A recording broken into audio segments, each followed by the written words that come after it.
Okay, you were just asking me a question about how long each section should be. And for anybody that watches, I just say, like, it doesn't really matter. It's a matter of how you want to organize the information. It could be 4-page segments. One could be 4 pages, one could be 16. I don't really care as long as it makes sense in terms of organization. Like everything under one header needs to all be relevant to that header. And then if you have subheaders, sometimes that helps sort of guide the reader. Oh, you were talking about fast food restaurants. Now you're talking about Burger King specifically. Okay, got it. That's the subheader, or whatever. Burger King's not a sponsor. So, but what were you just asking just now? Oh, about sections, and like when you find information about something, you go to that section and start writing. Yep. I think that's good. One way I would probably do it, I think I've done it both ways. I'd start writing, but also a lot of what I would do is just dump information. So I'd be like, oh, okay, I'm going to go through this article. They've got some interesting things to say, some stuff I should probably hold on to. It goes in several different sections, maybe 1 or 2 or 3. And so I'll sort of grab the information and I'll paste it in. And then I'll either put quotes around it so I know I haven't paraphrased it, or I'll go ahead and paraphrase it. Generally, I don't want to paraphrase until synthesizing, writing in that way that sort of weaves things together. So I'm really just grabbing content that's related, putting it in sections until I feel like, oh, this section has a lot of stuff. I'll start weaving it together into sort of, a dialogue to present this information. And I'll have all these pieces of information and I'll sort of, put them together and say, oh, well, this guy said this, but this woman said this other thing, and this third person disagreed with both of them, and just sort of put all those chunks of information together in my own words is probably the important part that I should say. So if you copy and paste without paraphrasing, just make sure to send a signal to your future self that you haven't paraphrased it yet. Not that you're not in dissertation. There's really nobody. It's very uncommon to get in trouble for plagiarism because it's not going to sound like you. It's just isn't. And by the end of it, we all want it to sound really scholarly and I don't know, stoic. So I guess what my point is, you're allowed to check and recheck, and like later we can put this in, turn it in, and make sure that you didn't miss anything. So it's sort of like classes, but I wish classes were more like this, to have sort of the attitude of hey, we're not trying to catch you plagiarizing. You're trying to catch you in case you might be plagiarizing. You're going to do self-checks to be like, oh, I forgot to paraphrase that. So it's good to have a tool that tells you, hey, you copied this straight from the article and you haven't changed it yet, right? So that's really the goal, is to have my students be self-regulated like that. Does that make sense? Yes. Well, I don't know if that process would work that way for you, but I do a lot of like, oh, I'm going to put all this, drop that information here, and then I'll put the wording around it later. That makes me a little nervous. Okay, don't do it then. I actually put it into a Word document, a separate document, and I separate them. So if it's information about, let's say, the physical effects, I'll have that, and then I'll have them separated by, spaces in between, so I can kind of decipher. No, that's wise. I've done it all sorts of different ways, and I think that's good. And then you can sort of say, okay, not run any risk of putting information in there and forgetting that I didn't alter it to my wording. Yeah, well, like I said, if you ever did make that mistake, it's not my goal to be like, I might never know. I just ask you to run a Turnitin, and I'd probably run one eventually at the very end of everything.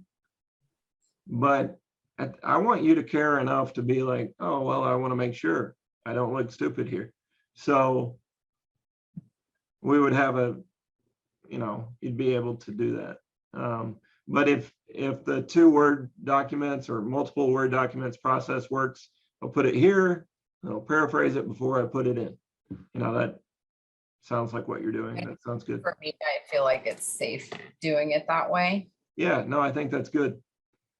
Then you can sort of organize it too, put the headers and be like, oh, this really goes, this whole section should be way up there instead, or you can sort of look at the outline and switch it up if you need to.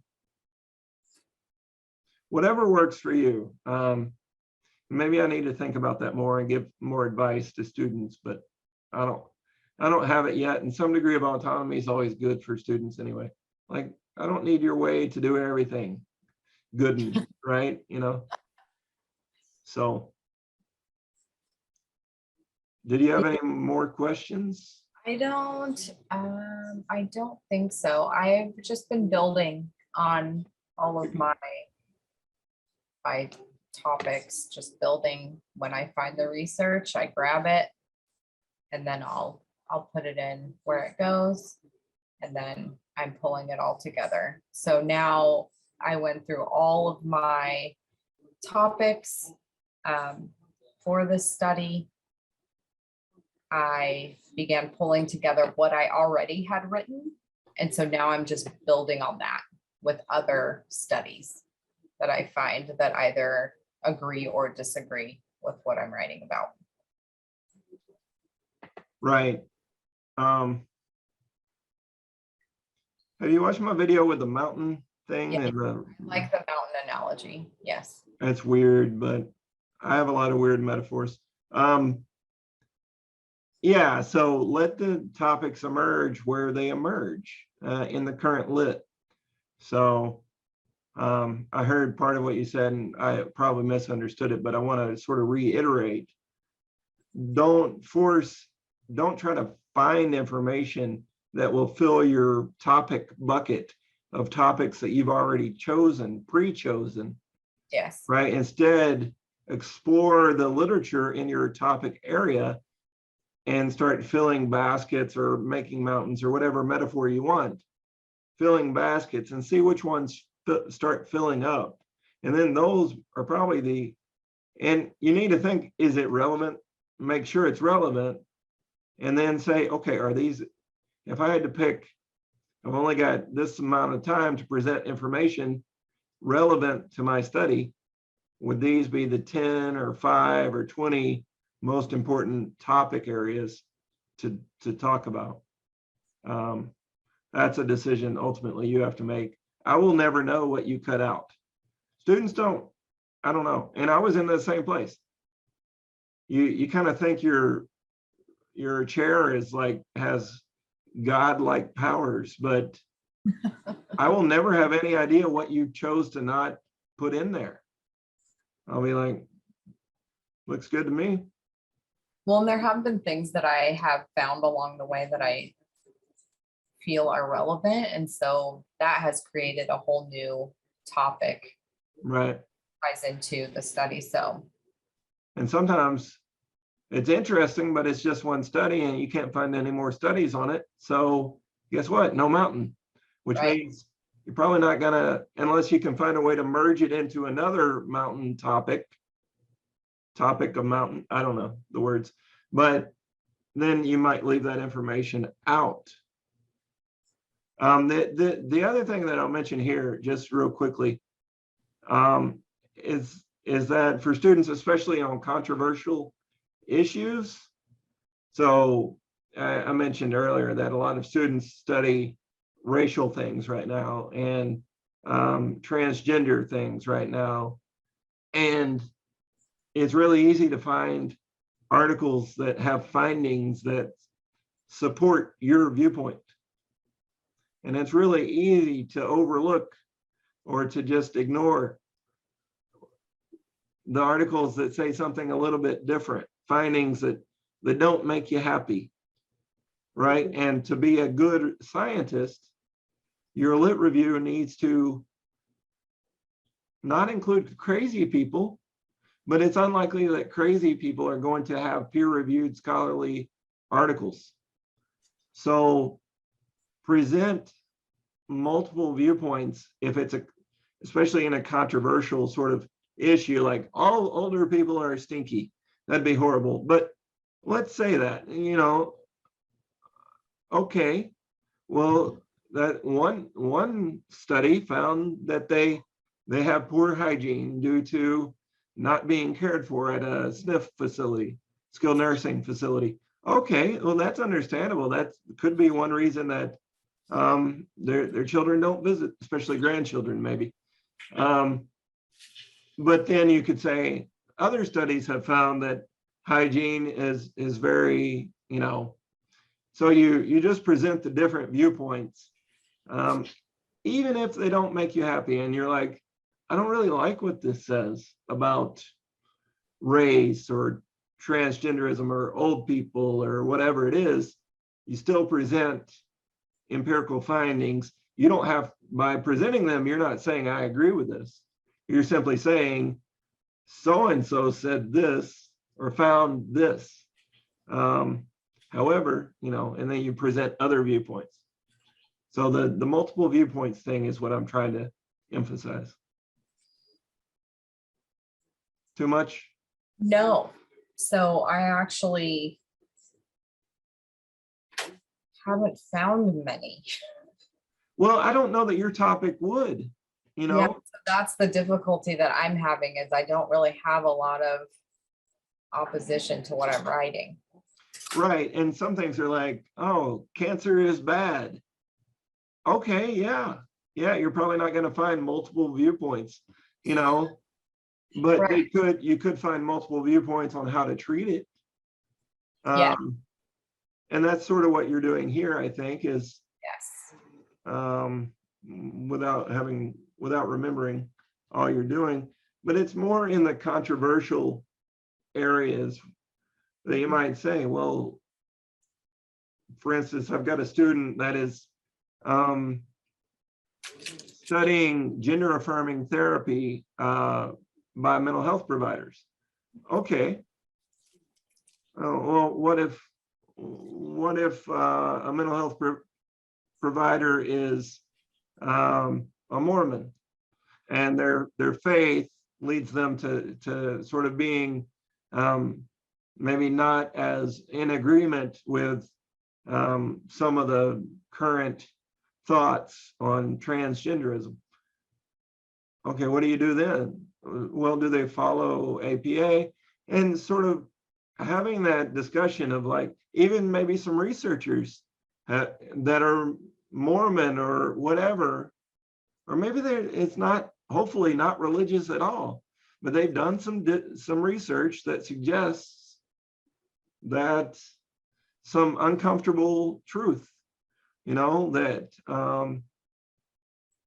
maybe the research like about Asian Americans that says, not only are they a marginalized community, but they're very successful, more successful than white people, so that may not fit the narrative of your dissertation if you're trying to say all marginalized communities, and peoples are living without and lesser than.